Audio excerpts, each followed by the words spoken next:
नमस्कार मित्रों, eleven classes के यूट्यूब प्लेटफॉर्म पे आपका बहुत बहुत स्वागत है। मेरा नाम विवेक है। आगामी पीसीएस की परीक्षा होने वाली है, आरओ की परीक्षा होने वाली है, यूपी पुलिस की परीक्षा होने वाली है और अन्य जो परीक्षाएं होने वाली हैं उनमें भारतीय राज्य व्यवस्था एवं संविधान से प्रश्न पूछे जाते हैं। उन्हीं को ध्यान में रखते हुए हमने उस सिलेबस से 25 से 26 चैप्टर को डिसाइड किया है जिससे प्रश्न पूछे जाते हैं। उसमें आज ये हम बात करेंगे न्यायपालिका से जुड़े हुए महत्वपूर्ण प्रश्नों की।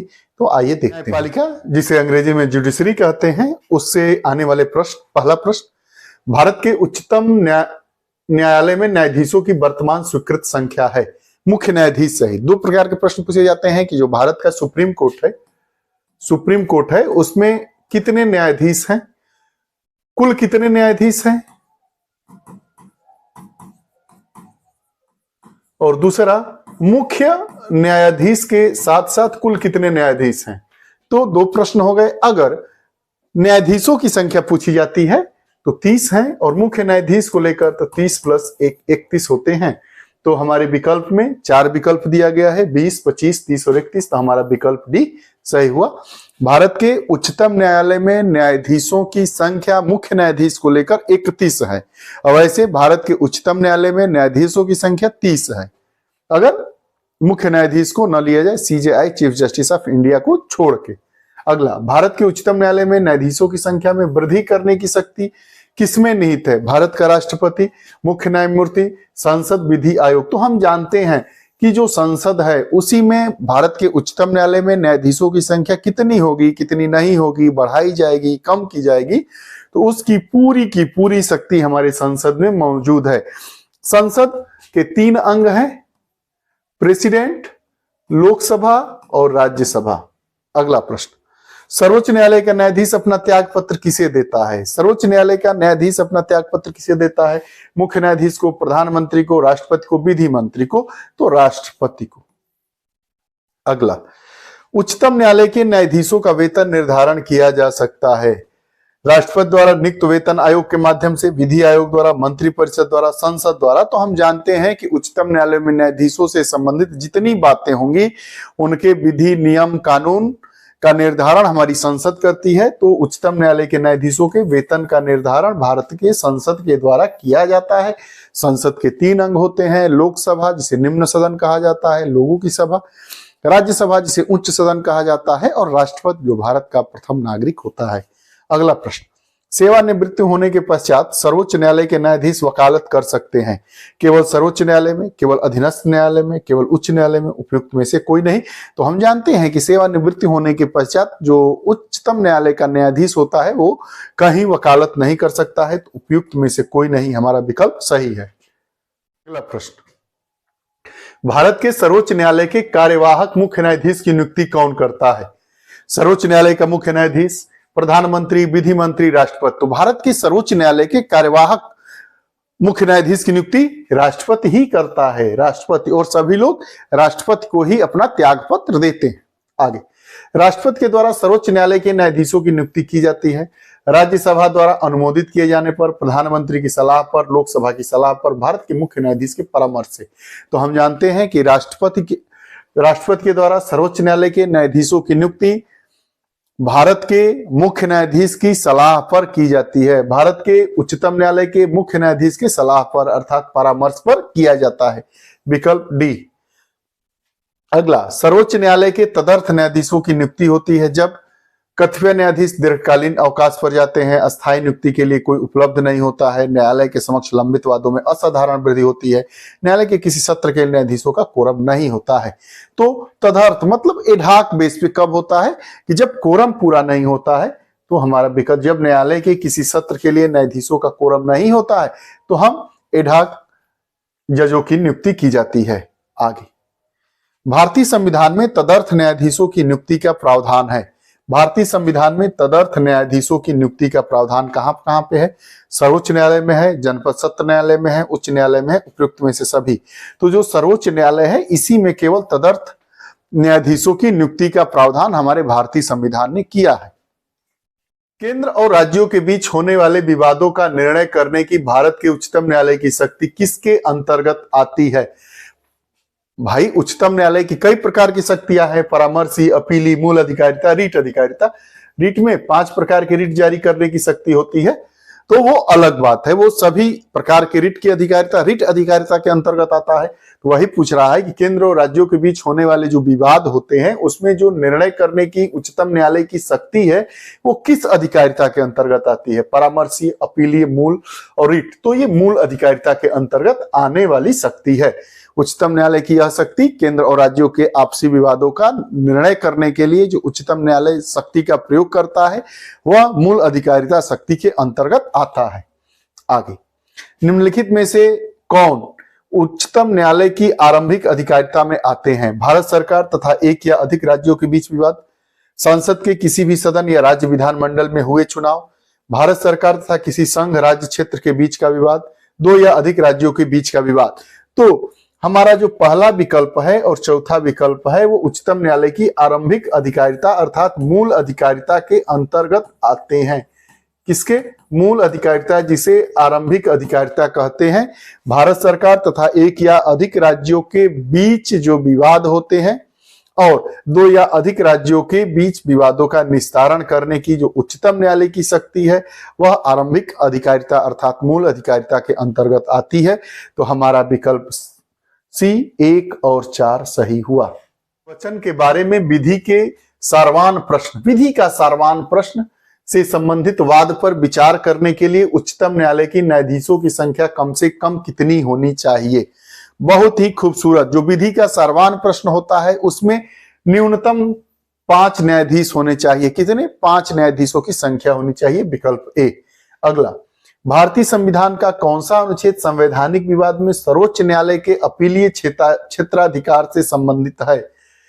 देखिए, अनुच्छेद 131, अनुच्छेद 132, अनुच्छेद 134 को मिलाकर अनुच्छेद 132 और अनुच्छेद 134 को मिलाकर अनुच्छेद 133। तो जो भारतीय संविधान का अनुच्छेद 134 ए को मिलाकर अनुच्छेद 132 को जब हम पढ़ेंगे तो वह संवैधानिक विवाद में सर्वोच्च न्यायालय के अपीलीय क्षेत्राधिकार से संबंधित अधिकार के बारे में प्रावधानित हो जाता है। अनुच्छेद 134 ए को अनुच्छेद 132 से मिलाकर पढ़ने पर हमारा विकल्प सी सही हो गया। आगे, संविधान की व्याख्या से संबंधित सभी विवाद सर्वोच्च न्यायालय के पास लाए जा सकते हैं। प्रारंभिक क्षेत्राधिकार, अपीलीय, परामर्शी और उपयुक्त में से कोई नहीं। तो जो अपीलीय प्रक्षेत्राधिकार है उच्चतम न्यायालय का, उसके पास उसी के तहत लाए जा सकते हैं। संविधान की व्याख्या से संबंधित जितने विवाद हैं वह अपीलीय क्षेत्राधिकार के अंतर्गत आते हैं। विचार करिए और कौन सा कथन सही है। सर्वोच्च न्यायालय केवल मूल क्षेत्राधिकार रखता है? नहीं, सर्वोच्च न्यायालय के पास अपीलीय क्षेत्राधिकार है, रिट की अधिकारिता है, मूल अधिकारिता है, परामर्श की अधिकारिता है। तो ये तो हमारा विकल्प गलत हो गया। यह केवल मूल एवं अपीलीय क्षेत्राधिकार, ये भी गलत हो गया। यह केवल परामर्श और अपीलीय, बिल्कुल नहीं। यह मूल, अपीलीय, परामर्श संबंधी क्षेत्राधिकार रखता है। यह मूल, अपीलीय, परामर्श संबंधी क्षेत्राधिकार रखता है, तीनों। तो हमारा विकल्प डी बिल्कुल सही है। देखिए, सर्वोच्च न्यायालय के ये सब अधिकार हैं, लेकिन केवल यही नहीं है। अपीलीय है, मूल है, परामर्शी है, आरंभिक है। आगे, संविधान का कौन सा अनुच्छेद उच्चतम न्यायालय को उसके द्वारा दिए गए निर्णय अथवा आदेश के पुनर्विलोकन हेतु अधिकृत करता है? अनुच्छेद 137, अनुच्छेद 139, 130 और 138। तो अनुच्छेद 137 पुनर्विलोकन, न्यायिक पुनर्विलोकन, अनुच्छेद 137 सर्वोच्च न्यायालय अपने ही दिए गए आदेशों को पुनः वापस मंगाकर उस पर विचार करता है, उस पर मंथन करता है, और अगर उस कानून में, उस आदेश में कुछ जोड़ना घटाना होता है तो उसको जोड़ता है या घटाता है।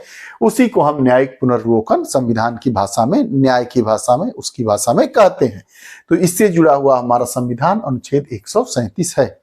आगे, कोई भी संविधान संशोधन कानून भारतीय सर्वोच्च न्यायालय द्वारा असंवैधानिक घोषित किया जा सकता है यदि वह वर्तमान द्विस्तरीय संघीय व्यवस्था के स्थान पर 3 स्तरीय व्यवस्था स्थापित करता है, विधि के समक्ष समानता के अधिकार को भाग 3 से हटाकर संविधान में अन्यत्र कहीं रखता है, कार्यकारिणी की संसदीय व्यवस्था के स्थान पर अध्यक्षात्मक व्यवस्था रखता है, सर्वोच्च न्यायालय के भार को कम करने एक संघीय अपीलीय न्यायालय स्थापित करता है। तो कोई भी संविधान कानून भारतीय सर्वोच्च न्यायालय द्वारा असंवैधानिक घोषित किया जा सकता है यदि वह मूल अधिकार से संबंधित बातों पर बात करता है, मूल अधिकार की श्रेणी से उसे हटाकर किसी अन्य में रखता है। विधि के समक्ष समानता के अधिकार को भाग 3 से हटाकर संविधान में अन्यत्र कहीं रखता है। हमारा विकल्प भी सही हुआ। भारतीय संविधान में न्यायिक पुनर्विलोकन का क्या आधार है? न्यायिक पुनर्विलोकन जो है, अपने ही दिए गए कानून, अपने ही दिए गए फैसलों को न्यायपालिका द्वारा वापस देखकर उस पर पुनः विचार करना, विचारोपरांत जो चीजें उसमें अधिक जोड़ी गई है या जोड़ने की आवश्यकता है, उन सबको बराबर करके पुनः उसको देना, उसी को हम न्यायिक पुनर्विलोकन कहते हैं। तो भारतीय संविधान में न्यायिक पुनर्विलोकन का आधार क्या है? वैधानिक प्रक्रिया, विधि का शासन, विधि द्वारा स्थापित प्रक्रिया, दृष्टांत और तो विधि का शासन, विधि का शासन। भारतीय संविधान का संरक्षक कौन है? भारतीय संविधान का संरक्षक कौन है? यहाँ पे संविधान की बात कहा है, राष्ट्रपति, संसद, मंत्री परिषद, सर्वोच्च न्यायालय। तो भारतीय संविधान का संरक्षक हमारा सर्वोच्च न्यायालय है। अगला, निम्नलिखित में से कौन भारत के संविधान का अभिरक्षक है? अभिरक्षक, कस्टोडियन या संरक्षक की बात करता है। तो जब भी भारत संविधान के संरक्षक या कस्टोडियन की बात आती है तो हमारा सर्वोच्च न्यायालय है। तो भारत का राष्ट्रपति, लोकसभा का सचिवालय, प्रधानमंत्री जी नहीं, भारत का उच्चतम न्यायालय भारत के संविधान का अभिरक्षक है। अगला प्रश्न, विधायी शक्तियों की संघीय सूची में समाविष्ट किसी विषय के संबंध में भारत के उच्चतम न्यायालय के अधिकार क्षेत्र को बढ़ाने का अधिकार दिया गया है। राष्ट्रपति को, संसद को, मुख्य न्यायाधीश को, विधि न्याय और कंपनी कार्य मंत्रालय को जी नहीं, संसद के पास ही यह अधिकार है कि किसी भी के विधि क्षेत्र को वह बढ़ा दे। भारत का उच्चतम न्यायालय कानून तथा तथ्य के मामले में राष्ट्रपति को परामर्श देता है अपनी पहल पर, तभी जब वह ऐसे परामर्श के लिए कहता है, तभी जब मामला नागरिकों के मूलभूत अधिकारों से संबंधित होता है, तभी जब मामला देश की एकता और अखंडता, जी नहीं जब वह उच्चतम न्यायालय ऐसा परामर्श मांगेगा तब उसको दिया जाएगा। ठीक, जब राष्ट्रपति ऐसा, क्षमा चाहेंगे, जब राष्ट्रपति ऐसा उच्चतम न्यायालय से परामर्श मांगता है तभी उच्चतम न्यायालय उसको अपना परामर्श देता है। हमारा विकल्प भी सही हो गया। आगे, किस अनुच्छेद के तहत संसद विधि द्वारा उच्च न्यायालय के न्यायाधीशों के लिए वेतन, भत्ते व पेंशन संबंधी नियम निर्धारित करती है? किस अनुच्छेद के तहत संसद विधि द्वारा उच्च न्यायालय के न्यायाधीशों के लिए वेतन भत्ता? तो अनुच्छेद 221, 4 विकल्प दिए गए हैं, अनुच्छेद 220, 21, 24, 23, तो 221 के तहत। अगला, देश के किसी भी न्यायालय में चल रहे वाद को अन्यत्र भेजने का अधिकार किसके पास है? अगर न्यायालय की बात करता है, उसको अन्यत्र कहीं भेजने की बात आती है, तो जो हमारा सर्वोच्च न्यायालय है उसके पास यह अधिकार है। राष्ट्रपति, सर्वोच्च न्यायालय, उच्च न्यायालय, इनमें से कोई नहीं, तो सर्वोच्च न्यायालय हमारा विकल्प भी सही हो गया। अगला, संसद भारत के उच्चतम न्यायालय की अधिकारिता को विस्तारित नहीं कर सकती है क्योंकि उसकी अधिकारिता वही है जो संविधान ने प्रदान की है। बिल्कुल गलत बात है। अनुच्छेद 217 में उच्च न्यायालय को अभिलेखीय न्यायालय का दर्जा प्राप्त है, जी नहीं, इसके लिए अनुच्छेद अलग है। तो हमारा विकल्प न तो 1 सही है न ही 2 सही है।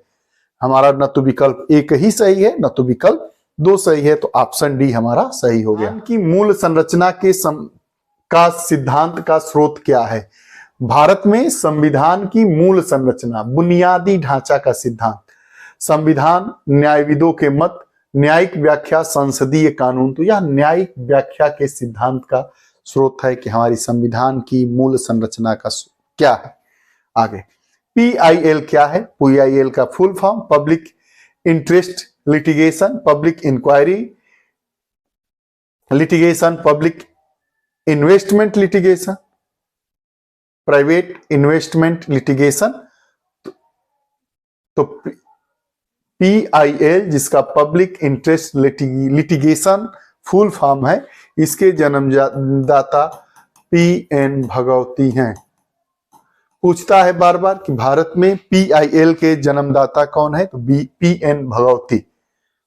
अब अगला, लोकहितवाद की संकल्पना का उद्गम देश कौन सा है? लोकहितवाद मुकदमे का उद्गम देश ऑस्ट्रेलिया, USA, भारत, UK। तो USA, united state of America लोकहितवाद की संकल्पना का उद्गम देश है। अगला, भारत का सर्वोच्च न्यायालय एक अभिलेखीय न्यायालय है, इसका आशय है। भारत का सर्वोच्च न्यायालय एक अभिलेखीय न्यायालय है, इसका अर्थ क्या है कि इसे अपने सभी निर्णयों का अभिलेख करना होता है, इसके सभी निर्णयों का साक्ष्यात्मक मूल्य होता है और इन पर किसी भी न्यायालय में प्रश्न चिन्ह नहीं लगाया जा सकता है। इसे अपनी अवमानना करने वाले को दंडित करने का अधिकार प्राप्त नहीं है। इसके निर्णयों के विरुद्ध कोई अपील नहीं की जा सकती है। जी नहीं, अभिलेखीय न्यायालय से आशय ये है कि जो इसका आर्डर होगा वह किसी भी न्यायालय में मान्य होगा। हमारा विकल्प भी, इसके सभी निर्णयों का साक्ष्यात्मक मूल्य होता है और इन पर किसी भी न्यायालय में प्रश्न चिन्ह नहीं लगाया जा सकता है। विकल्प भी हमारा सही हो गया। भारत के नीचे दिए गए न्यायालयों में से किन्हें अभिलेखीय न्यायालय माना जाता है? सर्वोच्च न्यायालय, उच्च न्यायालय, उच्च न्यायालय, सर्वोच्च न्यायालय, जनपद न्यायालय। तो अभिलेखीय न्यायालय की शक्ति दो ही न्यायालय को प्राप्त है, हमारे सर्वोच्च न्यायालय को, सुप्रीम कोर्ट ऑफ इंडिया को, और स्टेट के जो हाई कोर्ट होते हैं उच्च न्यायालय। तो विकल्प सी हमारा सही हो गया, उच्च न्यायालय और सर्वोच्च न्यायालय को। भारत में न्यायिक सक्रियता किससे संबंधित है? प्रतिबद्ध न्यायपालिका से, न्यायिक पुनर्वलोकन से, जनहित याचिका से, न्यायिक स्वतंत्रता से। तो जो न्यायिक सक्रियता का संबंध है वह जनहित याचिका से है, PIL से है। आगे, उच्चतम न्यायालय मामलों की सुनवाई नई दिल्ली में करता है परंतु किसी अन्य स्थान पर भी सुनवाई कर सकता है। उच्चतम न्यायालय मामलों की सुनवाई नई दिल्ली में करता है लेकिन वह कहीं और भी सुनवाई कर सकता है। किसके आदेश पर? राष्ट्रपति के अनुमोदन से, उच्चतम न्यायालय के न्यायाधीश बहुमत से यह तय करे, संसद के, राज्य विधान। राष्ट्रपति के अनुमोदन पर। बहुत ही बेहतरीन प्रश्न है। राष्ट्रपति के अनुमोदन पर उच्चतम न्यायालय नई दिल्ली के अलावा अपने न्यायिक मामलों की सुनवाई कर सकता है। विकल्प ए हमारा सही हुआ। कहाँ प्रस्तुत की जा सकती है? सर्वोच्च न्यायालय में, उच्च न्यायालय में, केंद्रीय प्रशासनिक अधिकरण में, उच्च न्यायालय एवं उच्चतम न्यायालय में। उच्च न्यायालय मतलब हाई कोर्ट और उच्चतम न्यायालय मतलब सुप्रीम कोर्ट।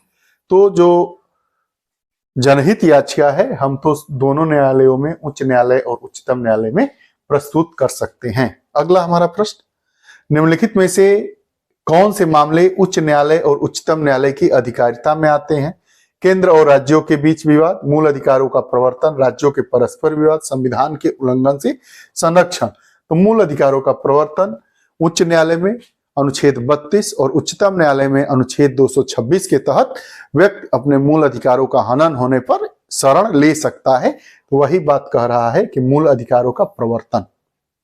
आगे, भारतीय संविधान के किस अनुच्छेद के तहत सर्वोच्च न्यायालय भारतीय नागरिकों के मूल अधिकारों की रक्षा करता है? बात आ ही गई। जो सर्वोच्च न्यायालय है अनुच्छेद 32, सुप्रीम कोर्ट और हाई कोर्ट अनुच्छेद 226 के तहत मूल अधिकारों का संरक्षण करता है, मूल अधिकारों का संरक्षण की सुरक्षा देता है। तो चार विकल्प, अनुच्छेद 74, 16, 56, 32। तो हमारा अनुच्छेद 32 सही हुआ। ये रहा न्यायपालिका से जुड़ा हुआ अध्याय।